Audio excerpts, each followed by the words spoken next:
Olá, aqui quem fala é o professor Danilo Magalhães e nessa videoaula eu vou mostrar como usar o Google Earth para geração de dados espaciais que podem dar suporte para a gente nas nossas análises. E a gente usa como base as imagens do Google, que é um acervo de imagens muito interessante para trabalhar.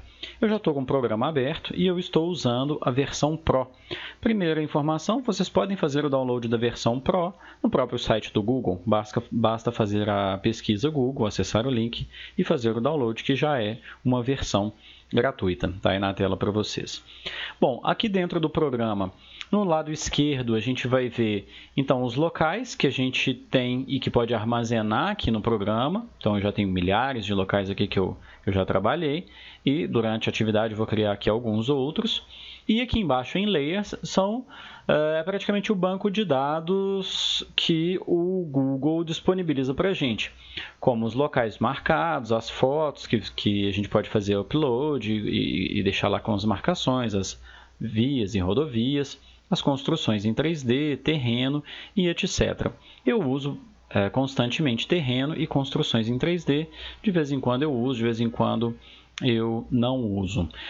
Aqui em cima, nas opções que a gente tem disponível, a gente tem Tools, que são as ferramentas, e a gente pode acessar opções para alterar a língua do programa, se isso for de nosso interesse. Então, a gente vem aqui em Opções. Na última aba, que é a aba Geral, General, a gente vai ver aqui Language, e que está no default, que eu fiz do download do programa, que veio aqui no caso em inglês. Eu posso colocar, por exemplo, o português brasileiro, que vai facilitar aí para quem tem dificuldade de trabalhar com a língua inglesa. Então, eu vou precisar reiniciar o Google para que as alterações tenham efeito. Então, eu vou dar o OK, fechar e abrir de novo o meu programa. Agora a gente vê, o programa já está todo em português. Hoje eu vou trabalhar com ele assim para facilitar o pessoal aí poder seguir as funções que eu estou utilizando.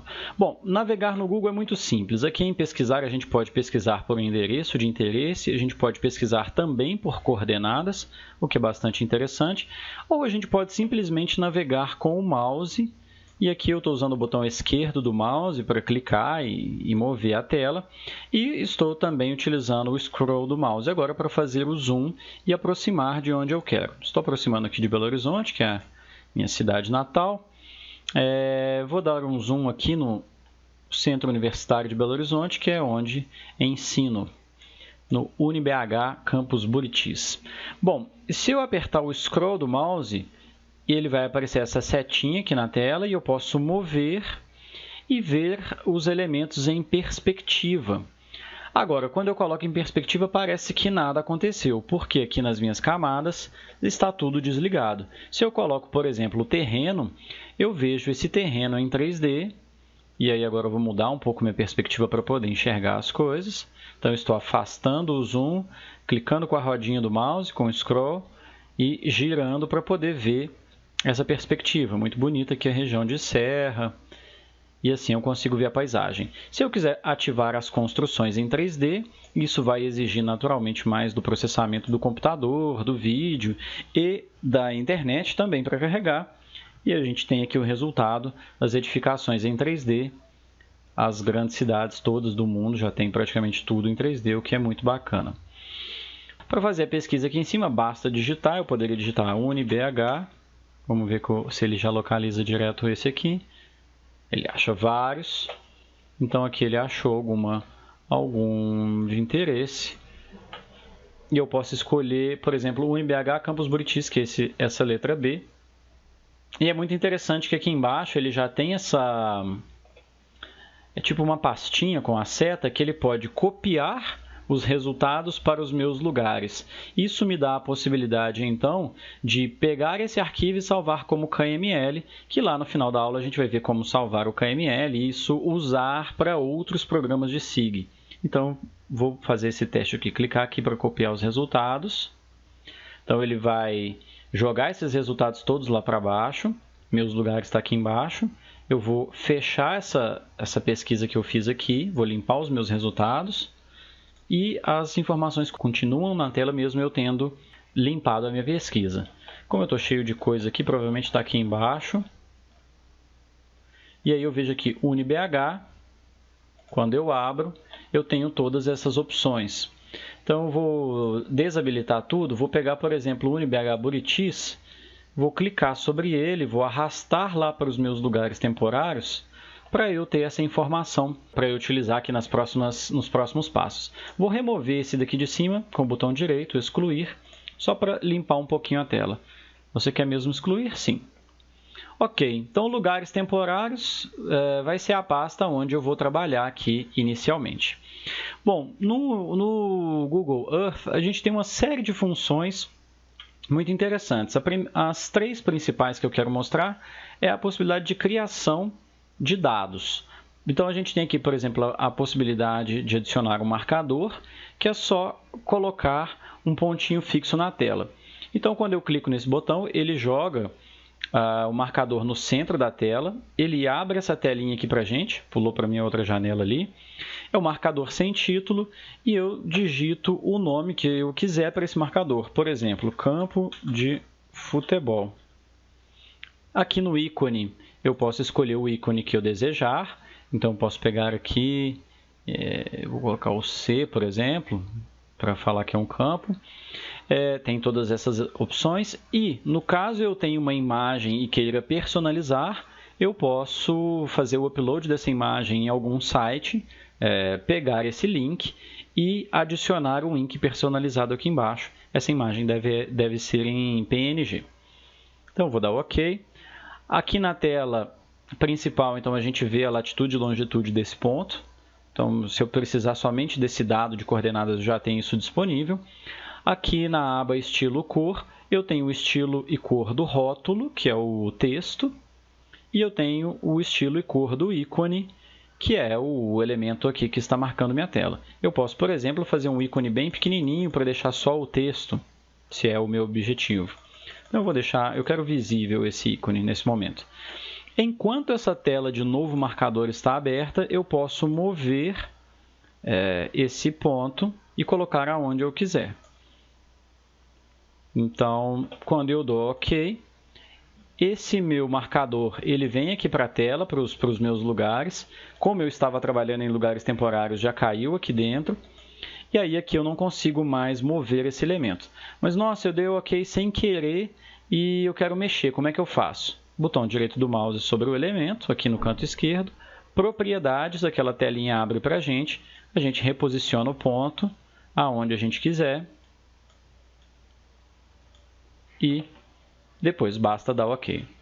Vou colocar mais um ou dois pontos aqui somente para exemplificar. Então, eu clico aqui no marcador, jogo aqui, vou colocar... Esse aqui é o galpão C2. Posso mudar o ícone. Agora, vamos supor que eu quero colocar esse ícone verde. OK. E dou OK. Vou colocar mais um ícone aqui, só para teste. Venho aqui, isso aqui é a portaria Mário Werneck. Então, coloco entrada, Avenida Mário Werneck. Suponhamos que eu quero alterar. Escolho o ícone da minha preferência e dou OK. Diminuo um pouquinho esse ícone. Basta dar OK, as informações já estão todas ali. O ícone, a única coisa que ele faz para a gente, o marcador, é indicar a coordenada e esse dado, como ele é georreferenciado, ele poderá ser utilizado também em outros sistemas de informações geográficas, em outros SIGs, tipo ArcGIS, QGIS, etc.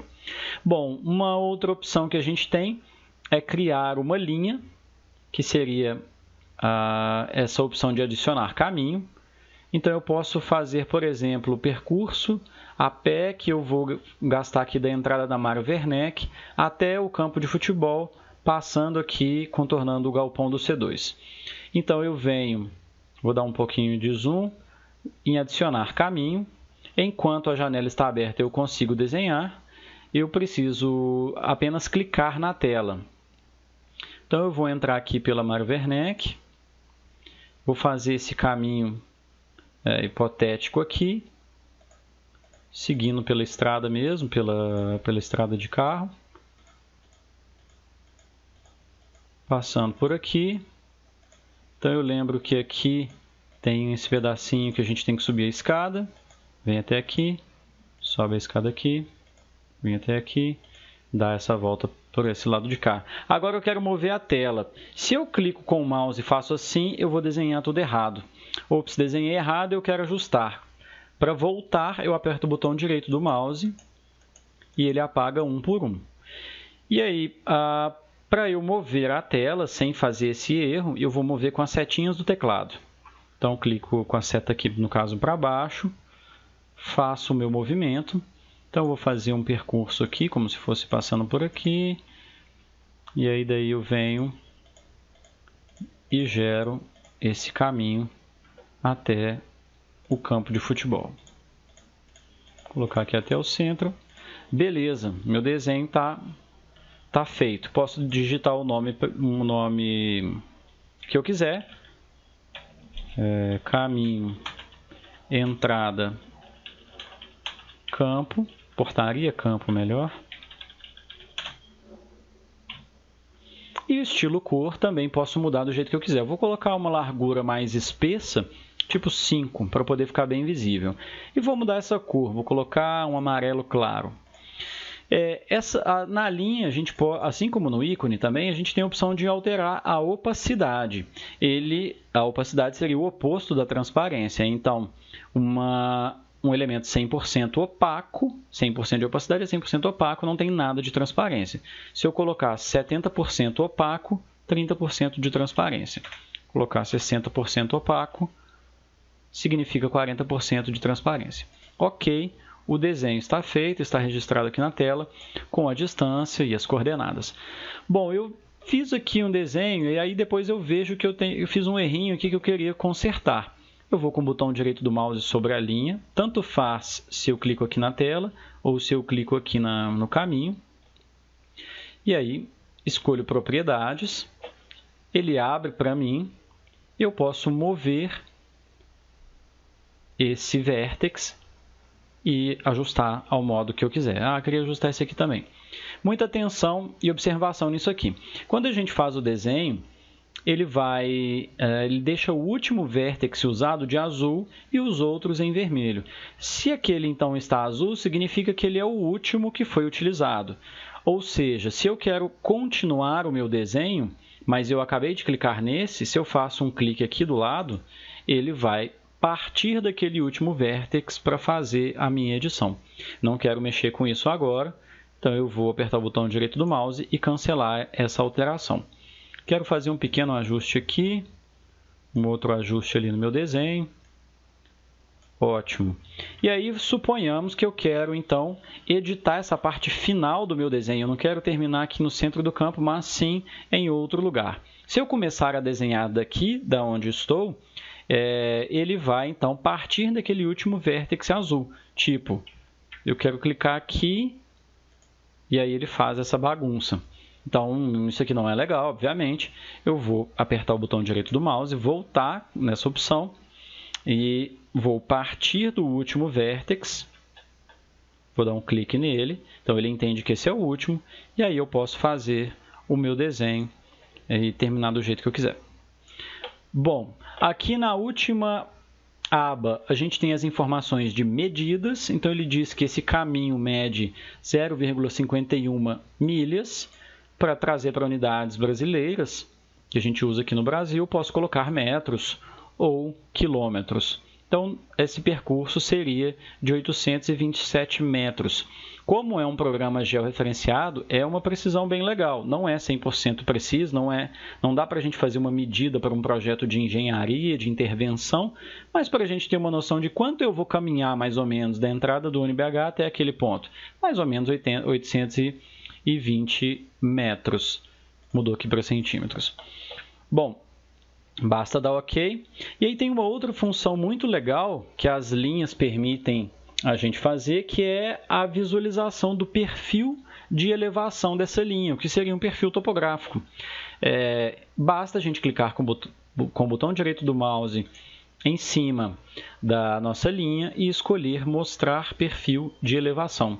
Ele vai fazer o desenho para a gente, ele vai mostrar ali na tela por onde passa a linha e vai mostrar aqui para a gente a elevação. Então, parte de 947 metros e vai até 976. Está tendo uma elevação aí, então, de 30 metros praticamente.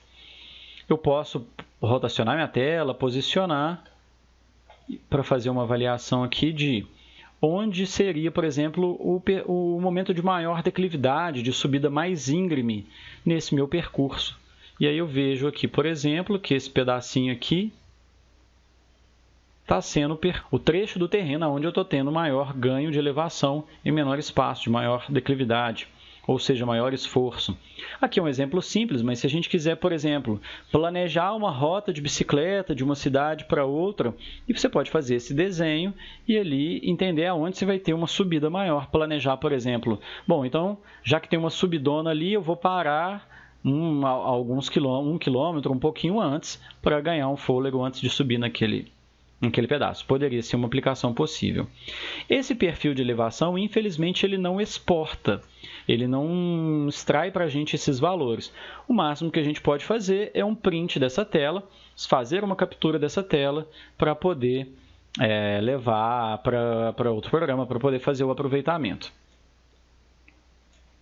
Então, eu vou fechar esse perfil. E uma outra coisa, então, que eu quero mostrar aqui como mexer com o Google é fazer o desenho de um polígono. Basta clicar aqui em adicionar polígono. Eu vou chamar isso de área do UniBH. Vai ser a área total. Deixar sem acento mesmo, depois para levar para outros programas. E posso desenhar assim como eu desenhei a minha linha. Basta clicar na tela uma vez, clicar 2 vezes, 3 vezes e ele começa a fazer o desenho. Vejam que o desenho está ficando meio misturado com os elementos aqui da tela, porque as minhas construções estão em 3D. Então eu vejo as edificações saindo para fora desse polígono, que é como se o polígono estivesse colado no terreno, como se fosse uma coberta que a gente está colocando no terreno e os polígonos dos edifícios estão saindo fora. Se eu quiser, eu posso desligar, o que vai deixar esse polígono então completamente visível, ou posso também vir aqui em estilo cor e alterar essas minhas configurações. Ele está como um polígono sólido, mais circunscrito. Eu posso colocar, por exemplo, somente circunscrito, ou alterar a minha opacidade. Colocar ali, por exemplo, 30% opaco, muito pouco, 40% opaco, seria 60% transparente, e aí aqui eu coloco uma espessura de linha maior, vou colocar 5 também, para ficar bastante visível, e vou mudar a cor, vou colocar uma cor de linha vermelha para chamar a atenção, e vou colocar essa daqui também, um vermelho, porém um pouco mais claro. Muito forte. Bom, vou aumentar então a opacidade, melhor, aumentar a transparência. Enquanto então a janela de gerar um novo polígono está aberta, eu posso fazer o meu desenho para completar a área do UniBH. Então essa aqui é a área aproximada do UniBH Campus Buritis. Se eu der uma olhada aqui então em medidas, eu vejo que é uma área que tem um perímetro de 1.400 metros. Poderia colocar em quilômetros, como preferir. E a área, então eu posso colocar, por exemplo, em hectares e falar que é uma área de praticamente 13 hectares, arredondando. Ou metros quadrados, até quilômetros quadrados, como preferir. A área é bastante comum trabalhar em hectares, então vou deixar assim. Basta dar OK e eu já tenho a minha informação. Tem uma possibilidade de editar esse polígono que é pouco usual, mas somente para conhecimento, que quando a gente está com essas propriedades ainda em aberto, a gente pode selecionar aqui a opção de altitude. Esse polígono ele está preso ao solo. Eu poderia colocá-lo, por exemplo, relativo ao solo e falar para ele flutuar a uma altitude X, por exemplo, 50 metros acima do solo. Então, esse polígono passa a flutuar 50 metros acima do solo e eu vejo ele assim. Então, eu poderia colocar aqui as construções em 3D e tem uma noção aqui de como vai ser.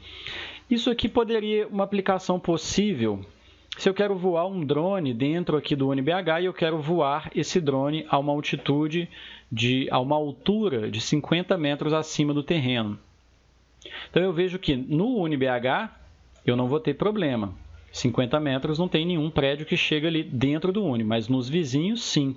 Então se eu partir do UniBH e colocar essa altitude de voo, essa altura de voo a 50 metros acima do solo, e sair voando para dentro do bairro Buritis, eu vou ter problema com a aeronave aos edifícios, um risco de bater essa aeronave, um risco muito alto. Essa poderia ser uma aplicação possível. Uma outra função que a gente pode ver aqui elevando esse polígono em relação ao solo é selecionar para alongar as laterais até o solo. E aí ele cria como se fosse um caixote para a gente. Então a gente visualiza o objeto em 3D. Para esse tipo de desenho que eu fiz, não tem muito sentido essa função. Vou colocar de novo preso ao solo. Eu poderia fazer, por exemplo, eu quero tirar esse campo de futebol daqui e construir um prédio que vai ter uma área mais ou menos assim.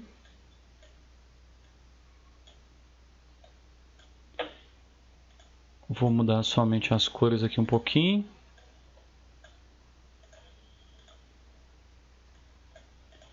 E esse meu prédio ele vai ser um prédio de 20 andares. Então, aproximadamente 60 metros. Então, em altitude eu coloquei relativo ao solo, 60 metros, e alongo as laterais até o solo. Qual que é o impacto desse prédio aqui na minha paisagem? Então, eu tenho essa simulação que poderia me dar uma noção se esse prédio vai ser muito mais alto que os outros, qual que seria o impacto visual desse prédio nessa paisagem do bairro Buritis. Vou desligar isso daqui. Todos esses elementos que a gente está construindo, a gente pode salvar de algumas maneiras. A gente pode salvar isso como uma imagem. Então, eu posso vir aqui em cima em salvar uma imagem. E eu posso criar como se fosse um mapa. Posso dar um título aqui para mim, para o meu desenho. UniBH Buritis. E uma descrição, apresenta a área do UniBH Buritis. Só para registrar alguma coisa. E a minha legenda, eu tenho as informações que foram desenhadas. Ok, se eu não quero alguma informação, eu deveria desligá-la aqui da esquerda.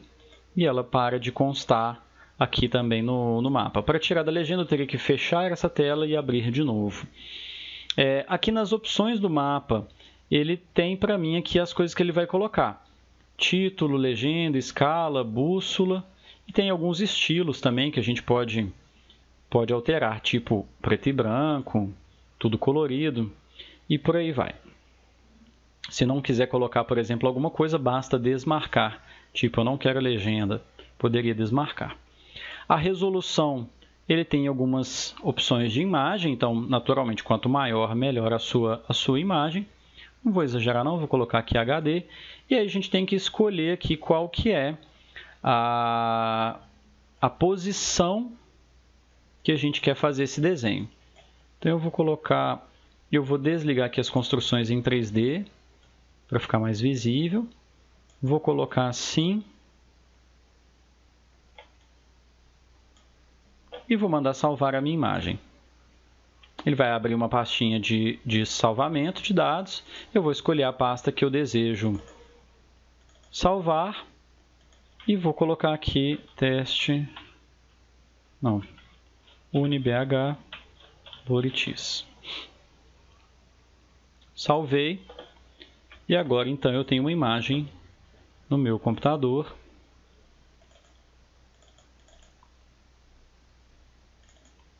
Com aquele desenho que eu fiz, que eu posso anexar um relatório e assim por diante. Agora, muitas vezes a gente quer usar esses dados para trabalhar em outros programas, como programas de SIG. Então, a gente pode salvar esses arquivos com o georreferenciamento deles. Eu vou fechar, então, essa opção aqui de salvar imagem. E para fazer esse tipo de salvamento, eu posso salvar individualmente cada um dos elementos ou posso salvar todos juntos, o que é muito prático. Então, para salvar todos juntos, eu preciso que todos eles estejam dentro de uma mesma pastinha. Por isso, eu deixei aqui em lugares temporários. Mas eu fiz um trabalho aqui com 500 elementos diversos e eu não quero salvar assim tudo junto de uma vez, eu quero salvar 10. Então, eu posso vir com o botão direito, mandar adicionar uma pasta e vou colocar o nome da pasta, Danilo UniBH. Essa pasta está criada, eu pego e jogo aqueles elementos que eu quero dentro dela. Então, vai ser a área, o caminho, a entrada, o galpão, o campo de futebol e esse ícone do UniBH que veio da pesquisa Google. Aquele polígono eu não quero. Então, eu venho aqui com o botão direito do mouse, salvar lugar como, escolho naturalmente aquela pasta que eu devo salvar e escolho o formato KMZ ou KML. Eu recomendo sempre salvar em KML, que é um formato com menos compactação e que a gente consegue mais facilmente abrir em outros softwares, tipo ArcGIS e QGIS. O KMZ também vai funcionar. Na dúvida, se você precisa de uma maior segurança, pode até salvar os dois. Eu vou salvar em KML e esse arquivo a gente pode usar no ArcGIS, pode usar no QGIS, a gente pode importar em aplicativos de celular para fazer trabalhos de campo, que é muito legal. Você pode ali planejar, por exemplo, o seu trabalho de campo, marcar os pontos e depois você abre esses dados e em campo você consegue visualizá-los, o que ajuda muito. Mandei salvar, vou lá na minha pasta, então eu tenho esse arquivo aqui, Danilo UniBH, somente 14K, então é facilíssimo de compartilhar e usar em outros programas. E a coisa está feita. Agora eu vou mostrar algumas outras opções, mas por curiosidade, algumas delas podem nos ajudar também nos nossos trabalhos. Uma delas, que eu acho a mais interessante de todas, são as imagens históricas. Quem é de Belo Horizonte sabe que o bairro Buritis ele teve um crescimento absurdo nos últimos 20 anos, principalmente entre 2000 e 2010. Se a gente clica nesse relógio aqui, que tem as datas históricas das imagens, a gente tem, então, uma sequência de imagens com as datas que elas foram levantadas. Então, não se assustem que ele sempre vai jogar para o dia de hoje. E aí a gente tem que começar a voltar. Aqui no caso ele não jogou para o dia de hoje, ok. E a gente começa a voltar no reloginho para ver quais são as datas das imagens disponíveis. E aí tem uma imagem de agosto de 2020. Aqui ainda em 2020. Então, se eu vier aqui, por exemplo, lá para 2011, vamos abrir uma imagem. Como ele abre todo o acervo, vai acontecer muito de ter um pedaço de uma imagem, algumas coisas do tipo. Uma imagem que não pega toda a sua área, uma imagem preto e branco, uma imagem com nuvem. Então, a gente começa a ver tudo, não somente aquela que o Google selecionou como a melhor para visualização. 2010. Então, 2010 a gente vê que o bairro já estava bastante consolidado aqui, nessa parte central da tela. Aqui à esquerda, ainda não.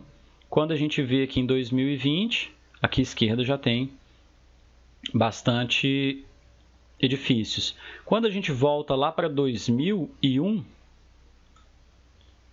essa aqui não está muito boa, 2002, a gente vê a diferença do bairro.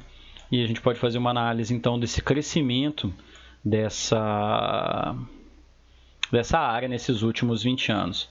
Aqui a gente já vê como que era o UniBH, já tinha toda essa estrutura dos galpões. Então, 2002, 2020, a gente pode, inclusive, salvar essas imagens como foram salvas lá daquela outra maneira que eu acabei de mostrar. Fechei aqui a sequência de imagem. E agora uma outra função que é legal é a visualização do sol na paisagem. Eu estou aqui com a bússola, vou marcar ela aqui indicando para o norte, basta dar um clique nela. Ou então a gente pode até vir aqui, ó, editar, visualizar, redefinir a inclinação e a bússola, ou ambos. E aí ele vai posicionar a câmera, né, a visualização a 90 graus e o norte acima. Então, quando eu coloco visualizar o sol na paisagem, ele vai pegar o horário de agora e vai projetar esse sol na paisagem. Vou colocar as edificações em 3D também. E aí eu sei que o sol vai vir do leste, então aqui na direita da tela.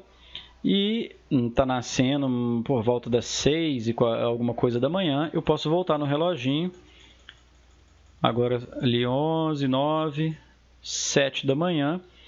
E eu posso dar uma olhada para a direita, lá para o leste, para ver onde está esse sol na paisagem.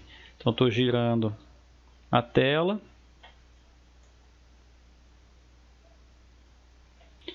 Então, retornando no horário, até visualizar o sol da posição que ele vem nesse dia do ano. Isso aqui pode ser muito interessante para entender a diferença da posição do sol em relação à época do ano. Agora, no verão, ele está vindo numa posição então mais a sul, então um pouco mais a sudeste. Se eu vier aqui nessa chavinha de configuração e colocar uma data do meio do ano, vou colocar 23 de julho de março, onde ele já vai ser, olha lá, fevereiro, março, abril, maio. Então aqui eu já vou até aqui subir um pouquinho o horário.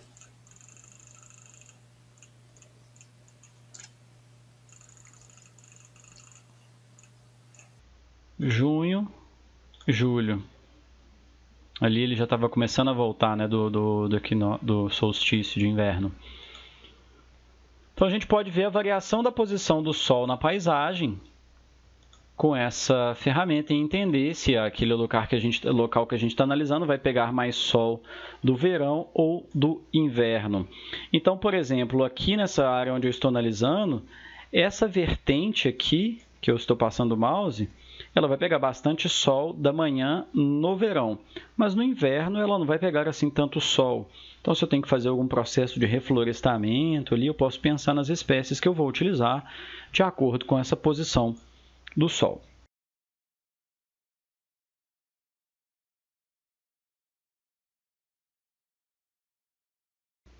É isso. Obrigado por assistir, um grande abraço e até a próxima.